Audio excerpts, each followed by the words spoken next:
אני מתכבדת להזמין לבמה את משתתפי פאנל השיווק בהנחיית עמנואל ברגמן, מנהל בכיר ביוניטי.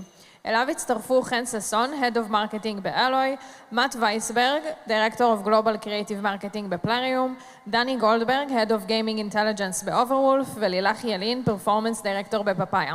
יחד הם ידברו על האתגרים, הכלים והמגמות שמעצבים את עולם השיווק.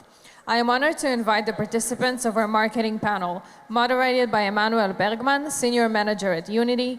Joining him are Chen Sasson, Head of Marketing at ALLOI, Matt Veysberg, Director of Global Creative Marketing at Plarium, Danny Goldberg, Head of Gaming Intelligence at Overwolf, and Lilach Yelin, Performance Director at Papaya. Together, they will discuss the challenges, tools, and trends shaping the modern gaming marketing.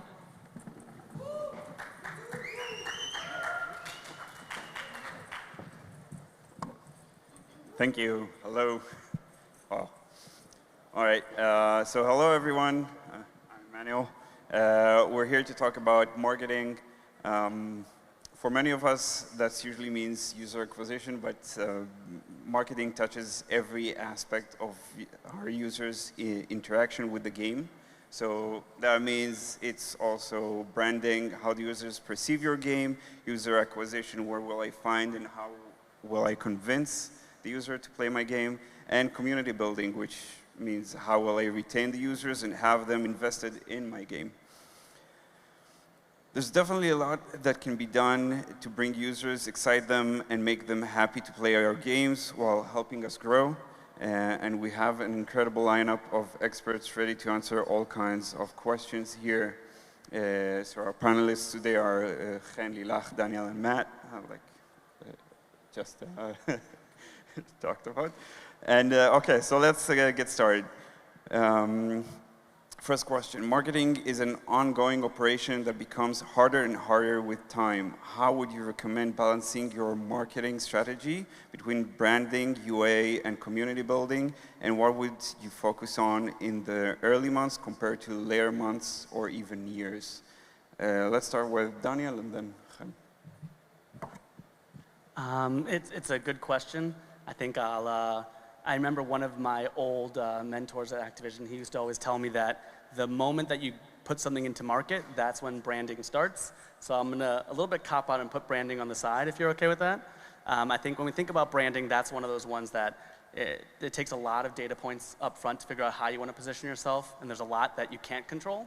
And so that's one of those ones where you do the best you can with what you're trying to position yourself with while also trying to manage the speed, because we all know speed is king, and then being able to push that. I think as we think about user acquisition and community, and again, I should apologize because it's going to be a slight cop-out, but I think they're both so integral. I think there's a lot between how they interplay with each other.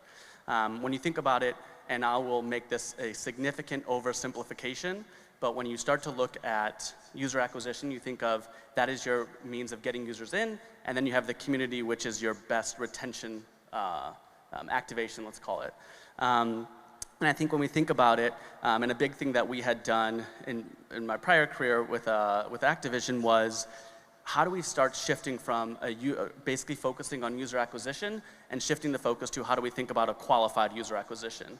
Not everyone you bring in is going to stay, and we all know that retaining a user is going to be incredibly more efficient and effective than bringing in a new user. So when you start to think about the model of balancing between user acquisition and community, you want to start to identify what are the signals that bring a user to a qualified user versus a standard level user. And so for that, you kind of look at the community. There's so much for your community that will engage with you and basically give you the signals to say, hey, this is how we thought we were branding ourselves, here's how we actually are branding ourselves. And then you start to think about, how do I leverage what the community is telling me? What are the actions that they're taking from that? And then helping that reframe your user acquisition to then really focus on the qualified user. Not to take, I can see the time here, not to take extra long, but I think, I always like to think of Charlie Munger's quote when he says, always invert.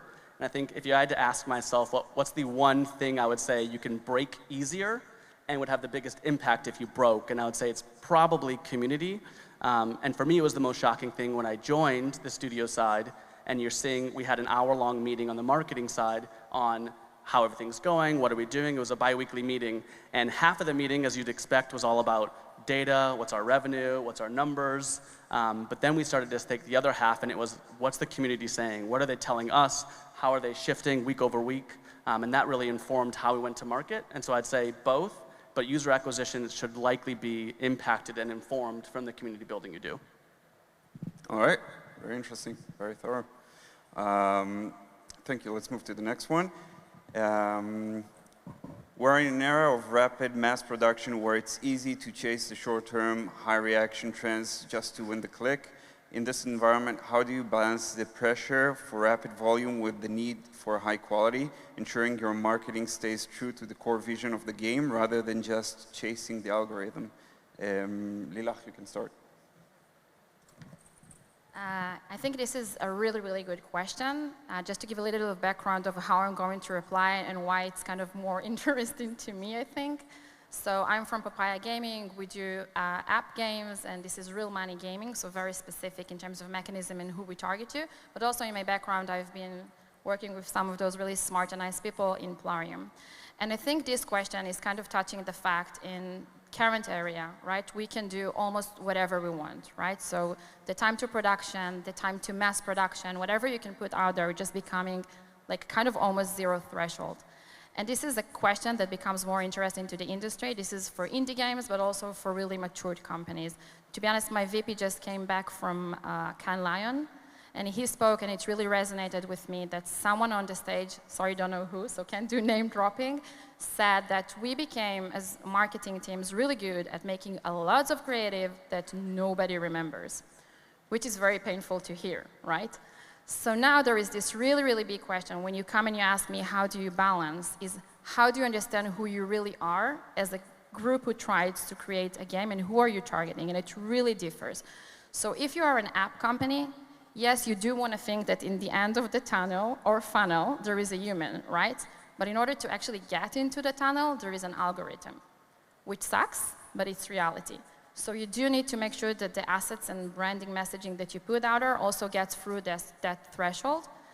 And those algorithms are also being fed by those tons of assets that are putting out there. And like the algorithm is thinking, okay, this is what people are seeing. This is winning impression. This is getting better like conversions and IPMs. And now it's kind of like refeeding itself, feeding the LLM, feeding the generative. Now you're in a vicious loop, right? And then you need to ask yourself, how am I monitoring and mediating that by saying, but this is who I really am and who I want to be. Now, if you're a small indie game, you probably just need to go that way, right? This is who I am, this is who I want to be, this is probably will win you those users that you were talking, this is your filter, right? If you're not, and you're working in really, really high budgets and volume, you need to go through the wall and threshold of putting also a lot of creatives. And then you need to find really smart creative people and identity people who will tell you, this is who we are.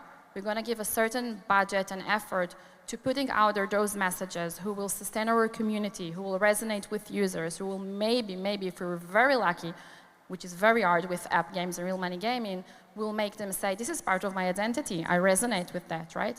And then you need to take this sweet silver lining and try to like intertwine it into those like the end of the funnel and low quality assets, right? So for us, for example, if we have this message of play for real, yes, you will see high production, high value. We will try to resonate that on brand, and then we will also put it on, we will try to put it integrated into also street interviews and very like small budgets creatives. Cool, it sounds like there's a lot of balancing to do there as well, right? Cool. Yeah, definitely. Cool. Matt, do you want to add on that? Yeah, so my 2 cents actually are going to be quite similar to what Lilach has said, but like, yeah, yes and no. So like what's going to happen like in, probably in a year from now, maybe less, like what's going to, like the difference between me and a schoolgirl is going to be taste, right? So she'll have like the same tools producing exactly the same looking creatives. Like this is where the industry is going right now. Is it something I like? I don't, right? But this is the reality of things. And I think what we have right now, so looking at the media buying trends right now, is like everything gets extremely automated right now. Companies are using marketing APIs at Meta, and then still one of the true leverages when you target high value users is creative, right? And what we have left is taste and the storytelling craft, right? So that's something that we have right now. That's something that we really need to utilize, and like I said, like it's something that you will definitely remember after seeing the ad.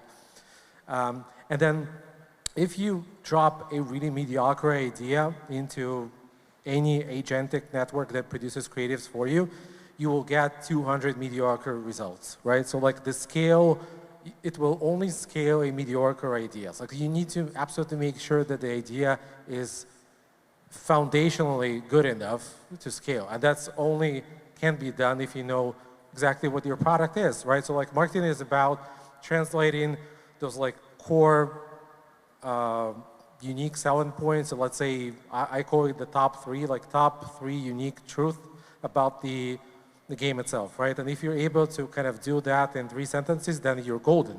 Then you could actually build something with that. Amazing. Sounds like you need to sharpen the concept a lot and then roll with it. Interesting. All right.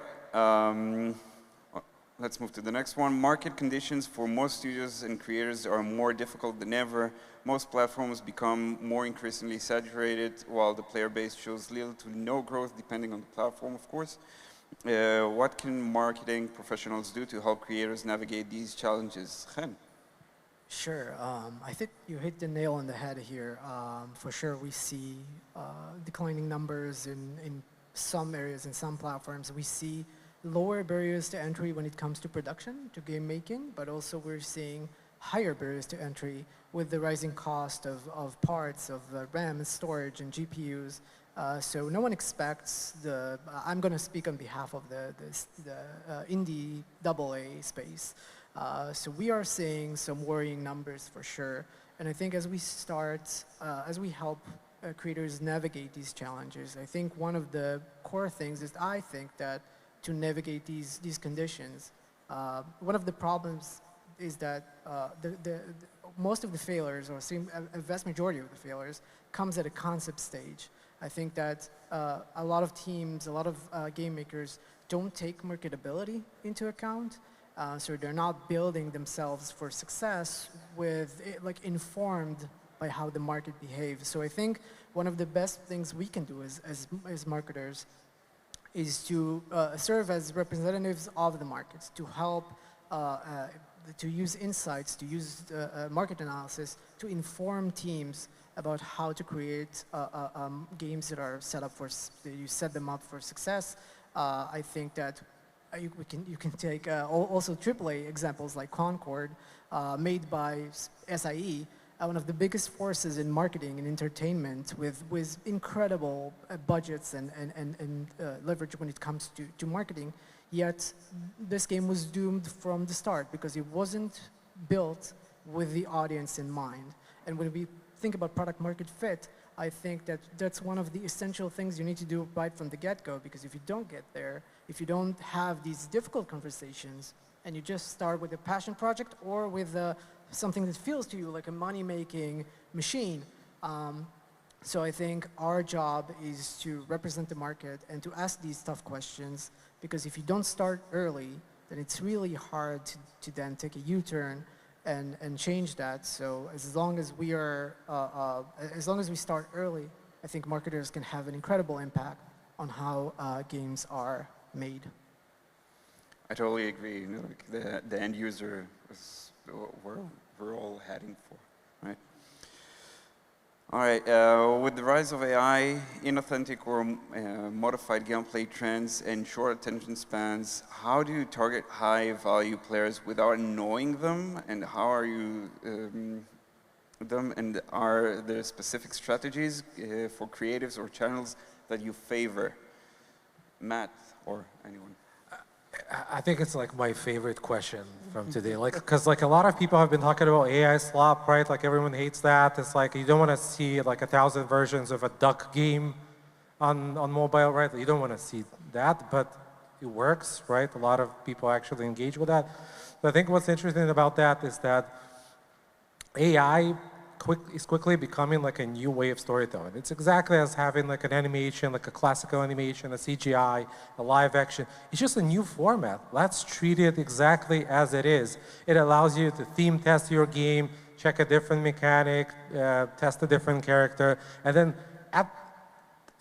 sometime in the near future, I don't want to commit to like when exactly this is going to happen. I do have some information with, working with some of the companies like ByteDance and such, that it will be indistinguishable from something that we're seeing right now on Netflix. And then kind of the whole barrier will disappear, right? You will know that this is AI. Maybe there's going to be a watermark, but you will just like react to it exactly as you react in other ways of content. And then the beauty of this, like I said, it's a format that allows you to still tell the story of the game in a whole different way, right? And again, I'm going back to the duck survival game. You've probably seen it online, kind of a really kind of chaotic rise of the game, high revenues right now. So it's a Howard the Duck game without the IP, right? It's like that's the Marvel character without the IP.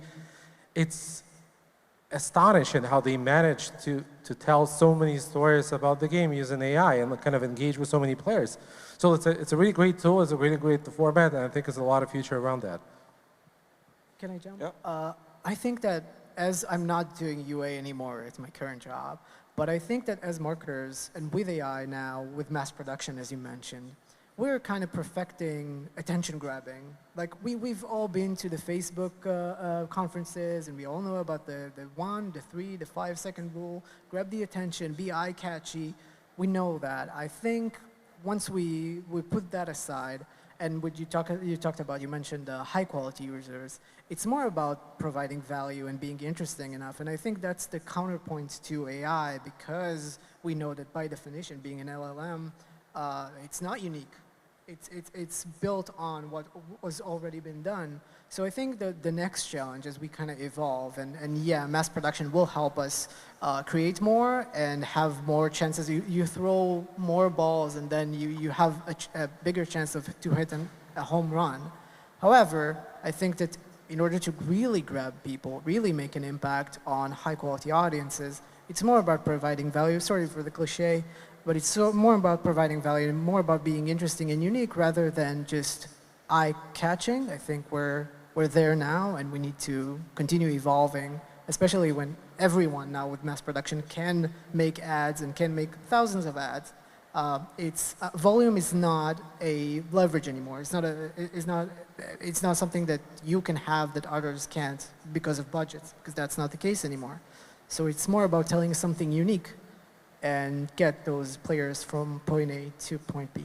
Let me hijack this for a second, because you said AI is not unique. I highly disagree with that, because every filmmaker out there, when he approaches a project, has a treatment board, right, with a lot of references, with a lot of projects that he worked on, and maybe I don't know, he's in love in Tarantino's work and stuff like that. And then in the end, he creates something new, unique to him, based on something that he knew and loved being a child. AI is exactly like that.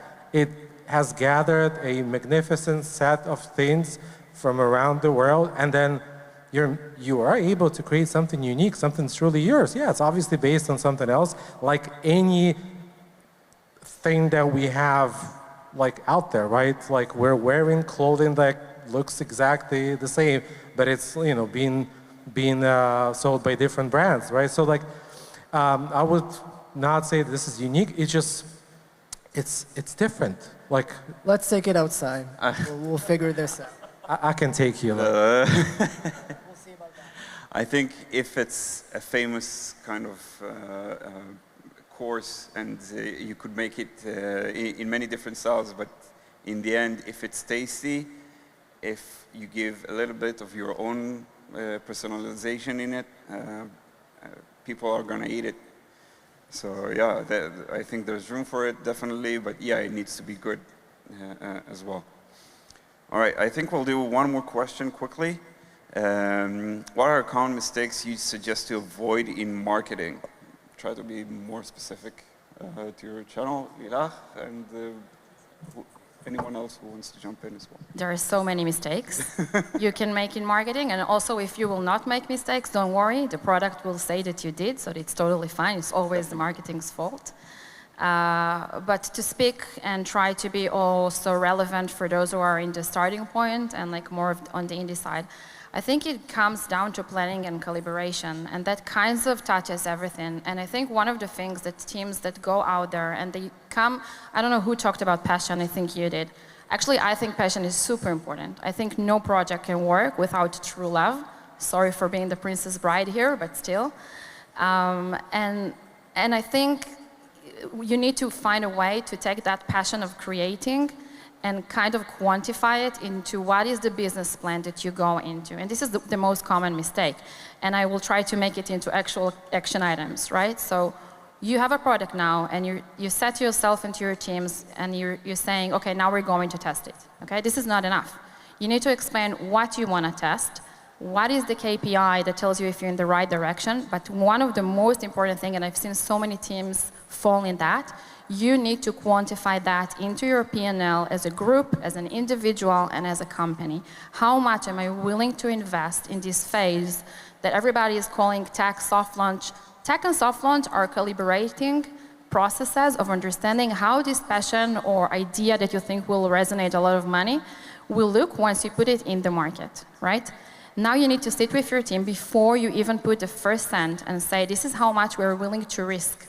And this is the red line, and if we crossed it, we're killing. And you need to be with all the passion and the zero emotion around it in order to make fast decisions that wouldn't kill you and also give you enough of a spirit of saying, I'm now getting up from this failure and going out there. And it goes to the statistics. I think when I was in together with you guys, the statistics was 1 out of 9. It is now, I think last time I checked in apps, 1 out of 12 that succeed. If you don't keep that in mind and come prepared with your P&L, you're going to be left with like zero energy to go again, right? But if you set up to the get-go with the product and you say, this is the KPI, we missed it. It's shit, but it happens. And now we're closing and we're learning and we're going again. Again, there are so many other mistakes that you can go, but we're running out of time, and this kind of like summarize all of them. I think it's something you can really take, like even in playable making in my team, like it happens a lot of time where we have to stretch. Like there is a red line, you don't cross it. Like it's just not worth it afterwards. You want to add? Go ahead. Can I just say, I think I could not agree more with what you just said. I think there's so many times where we want to do so much, and I think to your points, like because of AI and the proliferation of everything that we have, there's so much that we can do, but doing so many things and doing smart things are not always the same thing. And I think a lot of times we are rushing to do so much between, I want 12 different creative iterations, I want to do 16 different targeting segments, and I want to see what's actually hitting the audience. The problem is that when we do that and we haven't done the pre-planning ahead of time, we don't actually have the data or the stable data to actually make an informed decision. So I think having exactly what you said is so crucial to be able to take a step back and say, what am I actually trying to do? Like, what am I trying to achieve? If I'm trying to achieve a certain business outcome, so let's work backwards. It's the business outcome, it's the user that I think is going to drive that business outcome, and then what are the steps I need to take? And then break them down and say, I'm going to test this one step. You learn, you don't learn, you fail, you succeed, you pull back, you move on, and it has to go onto the P&L. You have to understand the implications of it. But then being able to say, instead of trying to test out 40 different things at once, let's test out 1, let's test out 2, because then you can make a lot smarter decisions when you're going to market. And I just want to add one more thing to that. I think that when people talk on P&L, they automatically think finance. Okay? Finance is not the only P&L that you keep as a resource, as a human, as a company, as a group. There is mental, and there is human labor, and there is energy. And if you manage team, or even if you manage yourself as an entrepreneur, this is one of the most important things to remember. Your fatigue also matters, your passion also matters, and this is also needing to go to the P&L. So if you don't kill things fast enough, you're left with zero energy to go to the next project. Definitely. You want to add? Maybe just from the perspective of AA and indies, I think the worst mistake that you can make is to wait for the game to be perfect, to launch the game too late, to announce the game too late, sorry. Because I think that sunlight is the best thing you can have for an indie game, for a AA game. I think when you wait until what you think is the right moment, it might be too late to then, again, go back and change fundamental things about your game. And I think the audience just knows better than we do, no matter how much research you do. I think understanding, talking to people, talking to your audience, and learning from valuable feedback, and there's a bunch of it on any game that you'll put out today, that's the most essential thing. Don't wait too long. Go ahead, put yourself and your game out there and see how it resonates with players. I think that's the best starting point to build your journey with a new game. Yeah. Totally agreed. All right, I think we're out of time. So thank you very much.